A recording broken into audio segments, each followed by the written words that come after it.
안녕하십니까, 이강진 변호사입니다. 지역주택조합 조합원 자격 요건에 대해서 몇 가지 질문을 통해서 알아보도록 하겠습니다.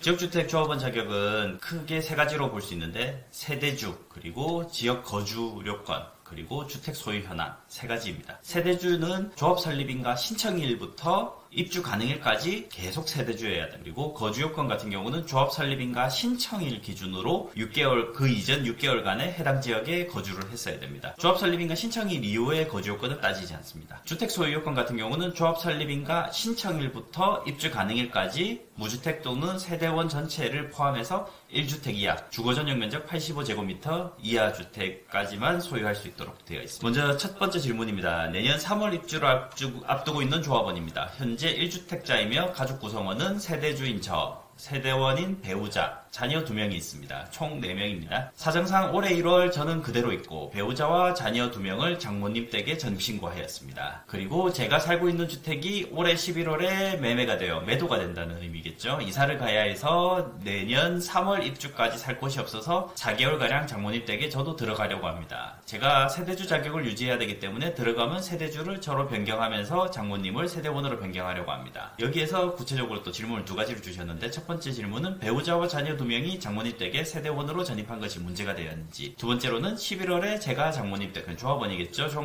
조합원님께서 장모님 댁에 들어가면서 세대주 변경할 때 문제가 없는지 궁금합니다. 라고 되어 있습니다. 앞서 보셨다시피 세대주, 그리고 거주 요건, 주택 소유 요건, 이 세 가지를 기준으로 한번 살펴보도록 하겠습니다. 해당 부분을 먼저 답을 드린다면 문제가 없다라고 지금 보이는데, 첫 번째 질문에 대한 답입니다.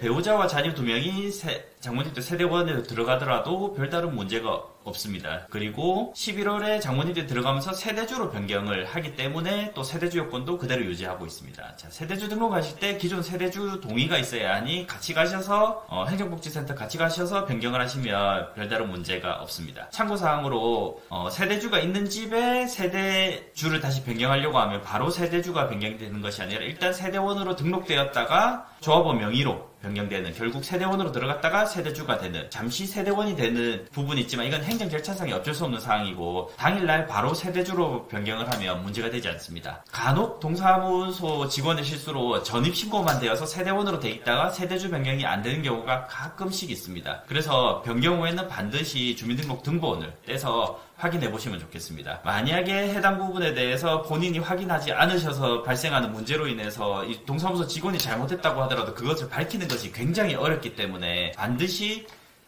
지역주택조합 조합원인 경우에 있어서는 요 세대 합가를 하면서 본인이 세대원이 되는 경우에 있어서 반드시 변경 후에 확인을 하시는 것이 매우 중요하겠습니다. 해당 질문에 대한 추가 질문이 있습니다. 추가로 장모님이 2주택자이신데 조합원 자격에 문제가 없나요? 라고 질문 주셨습니다. 요 위에 두 줄은 지역주택조합 해설서의 내용입니다. 이 지역주택조합 해설서는 국토교통부에서 공식적으로 내놓은 해설서입니다. 살펴보면 조합원에 가입하려는 자의 주택 소유 여부를 판단할 때 거의 직계 좀비 속에 해당하지 않는 장인, 장모 또는 시부모, 형제 자매가 소유한 주택은 포함되지 않는다라고 되어 있습니다. 이 해석에 비춰본다면 장모님이 2주택자라고 하더라도 장인, 장모의 경우에 있어서는 그 주택 수를 포함하지 않기 때문에 아무런 문제가 없습니다. 다만 주택 공급에 관한 규칙 제2조 2의 3을 보면 세대 구성원의 정의에 관련해가지고 기본적으로는 주택 공급에 관한 규칙에 따른 세대를 기준으로 구성원을 정의하는 것이기 때문에 직계 존속, 그리고 직계 비속, 직계 비속의 배우자, 그리고 공급 신청자의 배우자, 주민등록표 등재가 무관합니다. 배우자, 그리고 배우자의 직계 비속, 배우자의 자녀겠죠. 이게 재혼한 경우의 문제입니다.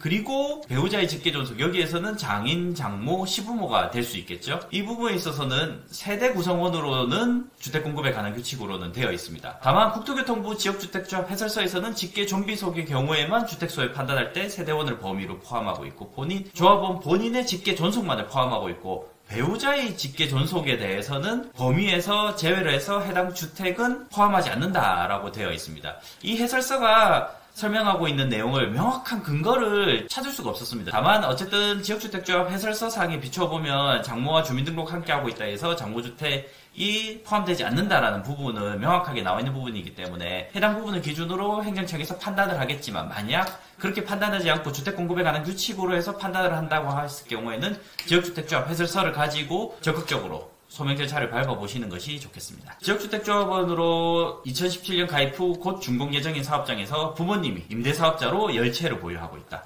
임대사업자인데 10채를 보유하고 있다는 게 특별한 경우가 아니라고 한다면 보통 다세대 주택으로 해서 원룸을 여러 호실을 보유하면서 10채를 보유하게 되는 경우들이 많습니다. 실제 건물은 하나이지만 그 안에 세부적인 호실을 총 합쳐서 10채가 되어서 임대사업자로 10채를 보유하고 있을 수도 있습니다. 2022년 11월부터 최근까지 재세대원으로 전입해 있다가 부적격 대상이 될 수 있다는 통보를 받고 다른 주소로 옮겼습니다. 조합에서는 소명자료 준비에 협조해주고 있는데 임대사업자였던 증명과 현재 주소 이전 관련 자료를 시청에 소명할 경우 인정받을 수 있는지, 적격으로 인정받을 수 있는지, 그리고 어떤 방식으로 소명하는 것이 좋을지 조언을 구합니다. 라는 질문이 있습니다. 자, 이에 대해서는 주택공급에 관한 규칙 제53조 3호에서는 개인주택 사업자가 분양을 목적으로 주택을 건설해서 이를 분양 완료하였거나 사업주체로부터 부적격 통보를 받은 날부터 3개월 이내 이를 처분한 경우에는 해당 주택은 소유한 것으로 보지 않는다라는 내용이 있습니다. 이것은 개인 사업자가 분양 목적으로 주택 건설을 하게 돼서 분양을 하는 과정에서는 반드시 본인 명의로 보존 등기를 하게 돼 있기 때문에 보존 등기한 이후에 이전 등기를 하는 과정이 발생하기 때문에 그 한순간에서는 어쨌든 다주택이 되거나 아니면 면적이 넓은 것이 될 수 있기 때문에 해당 부분은 제외해주는 규정입니다. 다만 이 경우에 있어서는 개인 사업자가 분양을 목적으로 주택을 건설해서 분양하는 과정이기 때문에 단순한 임대사업자는 건설 분양을 하는 것이 아니기 때문에 이 조항에는 해당되지 않습니다. 그래서 또 다른 내용을 보면 주택공급에 관한 규칙 제53조 6호를 보면 60세 이상 직계존속이 주택 또는 분양권 등을 소유하고 있을 경우에 해당 주택은 제외되므로 부모님이 60세 이상이시라고 한다면 해당 내용을 가지고 소명을 하시면 적격 판정을 받으실 수 있으실 걸로 보입니다. 다만 본인의 부모님이 60세 미만이라고 했을 경우에는 부적격이 될 수밖에 없다라고 지금 보입니다. 다음 질문입니다. 오랜 세월 지역주택조합에 가입하고 드디어 입주를 앞두고 있었습니다. 아마 많은 시간 어려움을 겪으셨을 것으로 생각됩니다. 그래도 어쨌든 입주를 앞두고 계시다니까 축하드립니다. 근데 시집을 간 딸이 건강이 좋지 않아 저희 집으로 작년 8월에 전입을 해서 같이 살고 있는데 딸이 살고 있는 집 때문에 자격 박탈이 되었다고 연락이 왔습니다. 아마 본인이 가진 집이 한 채 있으시고 또 딸이 살고 있는 집,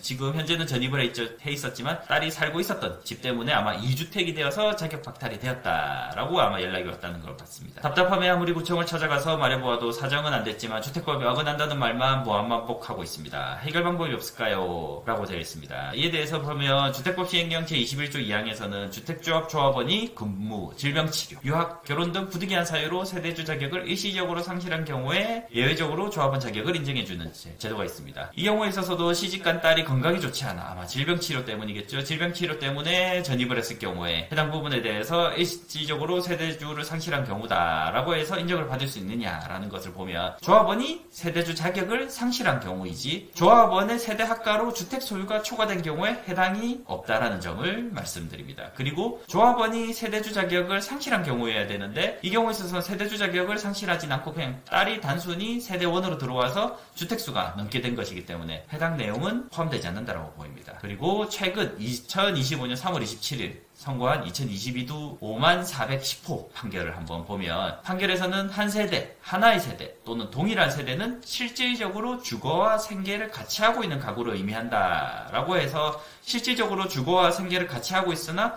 주민등록상으로는 같은 세대원의 생계를 같이 하고 있지 않았으나 주민등록상으로는 같은 주민등록상으로는 같은 세대원으로 등록되어 있던 상황에서는 실질적으로 주거와 생계를 같이 하고 있지 아니한 원고들, 여기에서 당사자들에 대해서는 하나의 세대에 해당하지 않는다라고 해서 각자의 세대로 구분해서 판단을 해야 된다라고 한 판결이 있습니다. 하지만 질문자의 사항의 경우에 있어서는 주거와 생계를 함께 하고 있었던 사항으로 이 판결에 의한다고 하더라도 소명이 불가능할 것으로 보입니다. 안타깝지만 해당 질의사항 같은 경우에는 부적격으로 판정이 될 수밖에 없을 것으로 생각됩니다. 대부분의 문제가 세대 합가를 하면서 발생하는 경우가 많습니다. 그래서 세대 합가를 하기 이전에는 반드시 지역주택조합 조합원 자격에 위반되는 것이 없는지 면밀하게 살피신 다음에 합가를 하시는 것이 중요하겠습니다. 그리고 마지막 질문자의 경우에 있어서는 소명이 불가능하다고 보이지만 혹시 지역주택조합에서 잘 처리를 해주신다라고 하면 마지막 부분을 일반